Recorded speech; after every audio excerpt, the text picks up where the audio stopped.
Saudi Arabia's Mohammed bin Salman has just wrapped up a highly anticipated summit with US President Donald Trump. And no, it wasn't just photo ops and pleasantries. It was jets, billions, and West Asia in play. The agenda: a little bit of this, a little bit of that. Defense ties, weapons, deals, trade, investment. And of course, the delicate matter of nudging the Saudis toward the Abraham Accords. Because nothing says diplomacy like a casual chat about Israel and Palestine while discussing multi-billion-dollar jets.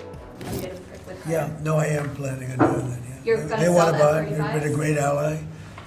They've got to like us very much. Look at the Iran situation, what we did in terms of obliterating, we obliterated their nuclear capability. Yeah, I will say that we will be doing that. We'll be selling F-35s here.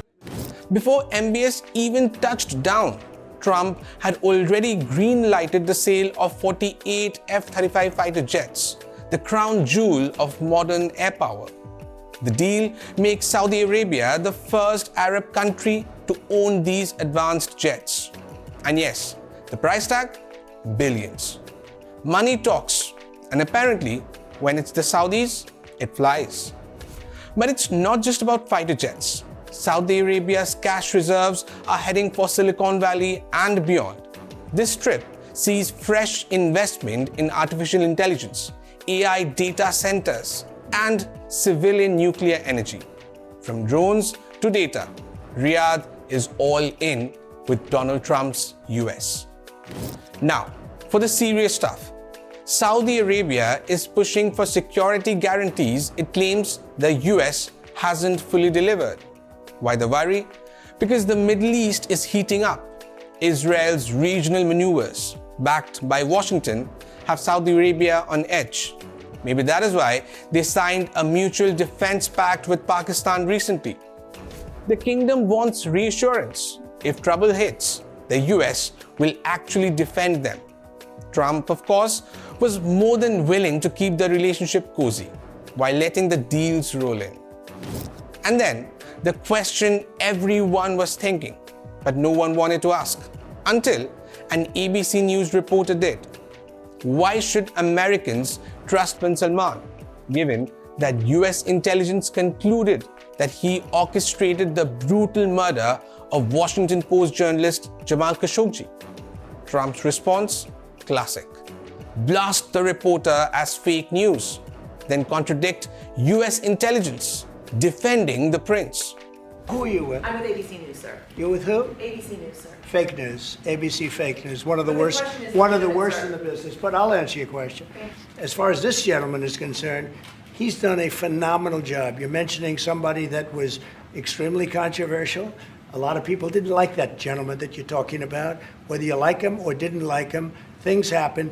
But he knew nothing about it, and we can leave it at that. You don't have to embarrass our guest by asking a question like that. It's just about the journalists. It's really painful to hear, anyone that been losing his life for, no real purpose or not in a legal way, and it's been painful for us in Saudi Arabia. We've did all the right steps of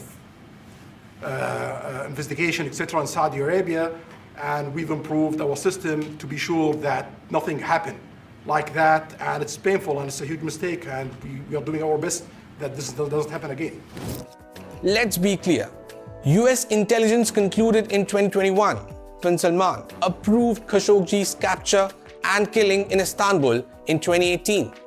The Crown Prince denied ordering the operation, yet acknowledged responsibility as Saudi Arabia's de facto ruler.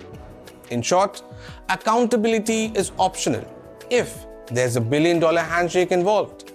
Now see, the bottom line is MBS's visit was never about peace, guarantees, or the accountability. It was about Trump's ultimate goal, squeezing more and more investment from Saudi Arabia.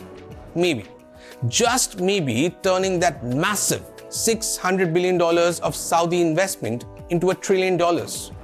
Because you see, Trump couldn't resist turning up the theatrics. During the entire meeting, he was visibly patronizing MBS. casually asking if that already jaw-dropping investment could be turned into $1 trillion. So there you have it. MBS back from Washington, jets in the sky, billions on the table, and a Middle East chessboard quietly being rearranged. Trump got the handshake, his headlines, and his $1 trillion fantasy. Meanwhile, Khashoggi's shadow lingers. Security guarantees remain uncertain, and the Saudis smiled politely through it all. Because in this game, cash talks, accountability walks, and ambition knows no bounds. This is Rudrashish Kanjilal for India Today Global.